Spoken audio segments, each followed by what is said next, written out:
Olá pessoal, eu me chamo Heberton Ribeiro, sou monitor de vocês na cadeira de imunologia nesse semestre e hoje a nossa monitoria é sobre tolerância e hipersensibilidade do tipo 1. Bom, o que é tolerância? Tolerância é a capacidade que o sistema imunológico tem de reconhecer as proteínas e compostos do nosso próprio corpo e não atacar. Dessa forma, o sistema imune tem uma tolerância àquelas células, aqueles órgãos, aquelas proteínas que nosso corpo tem. E quando ocorre uma falha nessa tolerância, gera uma autoimunidade ou hipersensibilidade, ou seja, desenvolvimento imunológico contra o nosso próprio corpo. Aqueles mecanismos de defesa, aquelas células de defesa que estão ali para nos proteger, vão nos atacar. E essa autoimunidade pode ser resultado de uma resposta imunológica grande contra micro-organismos, que o próprio corpo causa uma destruição inespecífica de algumas das nossas estruturas. E também a grande quantidade de produção de citocinas por um longo tempo. Também existem fatores ambientais. O corpo necessita não só ser tolerante aos antígenos do nosso próprio corpo, os antígenos dos nossos próprios órgãos, mas também ser tolerante aos antígenos ambientais, como proteínas que ingerimos nos nossos alimentos, como as proteínas do camarão, do caranguejo e etc. A hipersensibilidade pode ser resultante de três falhas: falha no mecanismo de tolerância de autoimunidade, ou seja, as nossas próprias células vão atacar os nossos próprios antígenos; excesso de citocinas devido a uma produção exacerbada, ou seja, uma infecção na qual passa por um longo período, nós vamos ter uma produção exacerbada de citocinas, uma produção de citocinas em grande quantidade. Isso vai acabar a gerar uma hipersensibilidade. E outra maneira é a falha na tolerância contra antígenos ambientais. Ou seja, como por exemplo disso, nós temos quando a pessoa é alérgica a camarão. A pessoa não é para ser alérgica, não é para ter uma resposta imunológica àquela proteína do camarão, mas ela possui. Por conta disso, é uma falha na tolerância contra antígenos ambientais. Isso é importante, essa classificação das hipersensibilidades, pois existem 4 tipos de hipersensibilidades que ocorrem graças a esses 3 tipos de falhas na tolerância. O principal fator relacionado à hipersensibilidade são os fatores genéticos. Uma vez que o pai, ou a mãe, ou o irmão possuem uma reação alérgica ou uma doença autoimune, a probabilidade do seu desenvolvimento é grande. O principal mecanismo para as falhas na tolerância são as falhas no MHC, no complexo principal de histocompatibilidade. O MHC ele é transcrito pelo DNA. E o DNA, como a gente já sabe, ele passa de geração em geração. Então, os fatores genéticos são os principais causadores da hipersensibilidade. Esse histórico ele está ligado a gene que passa de geração em geração. Então, esse gene pode proporcionar não só falhas no MHC, mas também a autorreatividade dos linfócitos T. Esse ponto é bastante importante, pois os linfócitos T autorreativos não irão sofrer apoptose no timo, como normalmente é para acontecer. Ele vai ficar circulando, sendo autorreativo e causando problemas dentro do nosso corpo.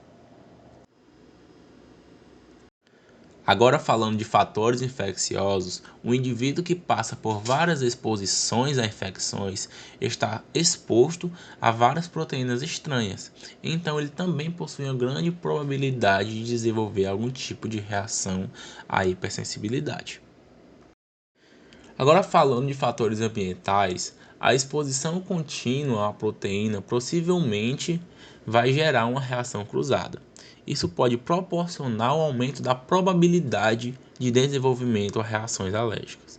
Uma suscetibilidade genética familiar e uma alta exposição à proteína na qual a pessoa é suscetível a desenvolver reações alérgicas, muito provavelmente vai gerar uma falha nos mecanismos de tolerância e irá desenvolver algum tipo de sensibilidade. Como assim? Por exemplo, o seu pai ele possui uma reação alérgica à proteína do camarão.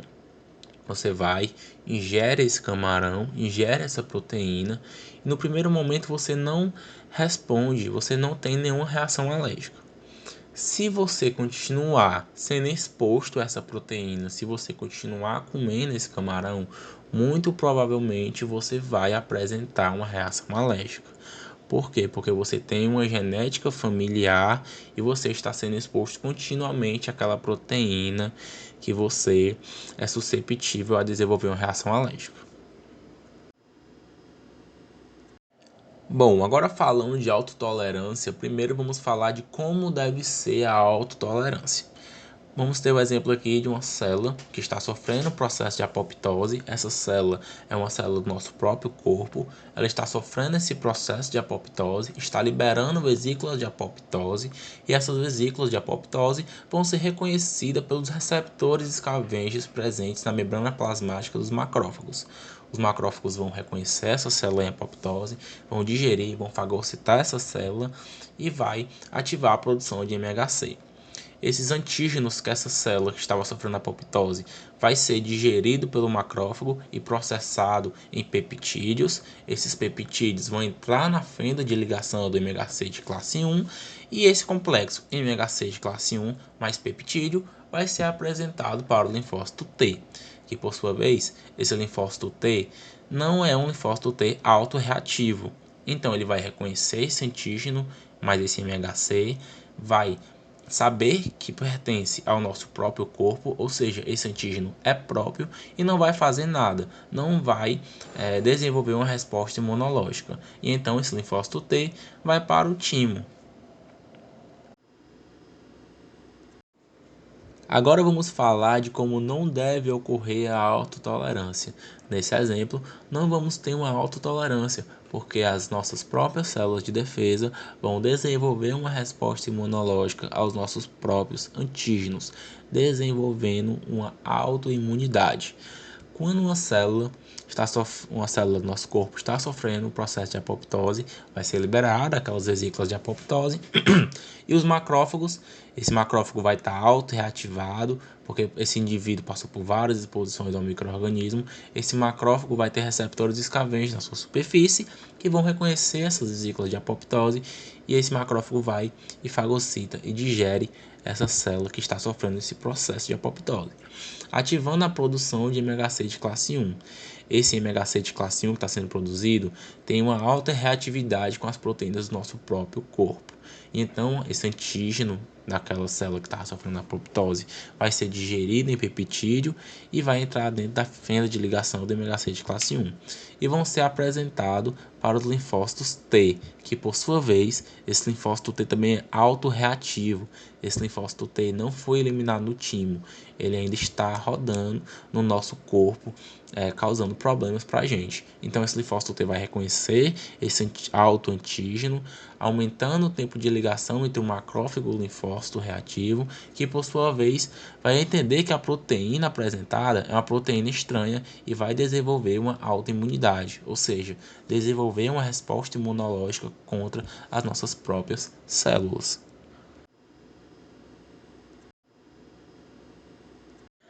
Até o momento a gente falou bastante de tolerância imune e autoimunidade, mas agora chegamos na parte da monitoria e falamos de hipersensibilidade. Para ser mais específico, hipersensibilidade do tipo 1 ou autoimunidade imediata ou reação alérgica. Essa hipersensibilidade ocorre por conta da interação da IgE com o mastócito, ou seja, se caracteriza por ser uma resposta T-helper 2, já que conta com a participação de anticorpos. Essa hipersensibilidade do tipo 1 tem uma reação de maneira muito rápida após o contato com o antígeno e normalmente ocorre por conta de uma exposição a algum alérgeno. Mas o que é um alérgeno? Um alérgeno é uma proteína ambiental em que o corpo vai reconhecer como estranho e vai começar a produzir imunoglobulina E. Exemplos de alérgeno nós temos os caranguejos, os camarões. A exposição repetitiva a esse alérgeno vai aumentando a capacidade do nosso corpo em produzir esse anticorpo, em produzir a IgE. Isso ocorre em pessoas que têm uma resposta TRP2 muito proeminente. Então nós temos dois casos: um indivíduo de alta probabilidade e a exposição ao alérgeno uma vez já é suficiente para gerar altas quantidades na produção de IgE, e temos um indivíduo de baixa probabilidade, que a quantidade produzida de IgE vai aumentar de acordo com a exposição que ele vai ter com aquele alérgeno. Vai chegar um ponto de limite de concentração de IgE, que vai ocasionar a ativação inadvertida dos mastócitos. Nesse momento, vai haver uma grande quantidade de proteínas alérgicas circulantes no sangue, e a IgE vai começar a interagir com essas proteínas alérgicas. A IgE ela vai estar em grandes quantidades e ela vai interagir com o receptor de fragmento constante da IgE. Esse receptor ele vai estar presente na superfície dos eosinófilos, dos basófilos e dos mastócitos. E essas células, quando são ativadas, vão degranular e fazer duas reações. A primeira é a reação imediata e depois vai vir a reação tardia. A reação imediata ocorre em minutos. Os anticorpos circulantes, ou seja, a IgE, vai induzir a degranulação dos eosinófilos, dos basófilos e dos mastócitos. Nessa degranulação vai existir a liberação de histamina. A histamina é um potente vasodilatador. Isso faz com que a pessoa tenha edemas. A histamina também é uma broncoconstritora. Então ela fecha os broncos e causa falta de ar. Isso causa uma deficiência no transporte e na absorção do oxigênio. No caso, uma solução para esse problema é um fármaco, um antihistamínico. Agora, a reação tardia ela já ocorre entre 2 a 4 dias. Uma vez que a histamina é degranulada e causa seus efeitos, essa histamina estimula a produção de citocinas nas células próximas de onde ela foi liberada.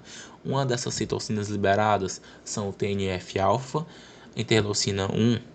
O TNF-alfa, o pico dele é 24 horas após o estímulo, e a interleucina 1, 48 horas. Por isso que demora de 2 a 4 dias. Essas citocinas são capazes de causar vasodilatação prolongada e broncoconstricção. Uma solução é o fármaco antihistamínico e corticoide para as citocinas posteriormente que serão liberadas. Bom, pessoal, essa foi a monitoria de hoje, monitoria sobre tolerância imune e hipersensibilidade. Essas são as minhas duas referências, o ABAS quarta edição e o ABAS quinta edição. Muito obrigado pela atenção de todos.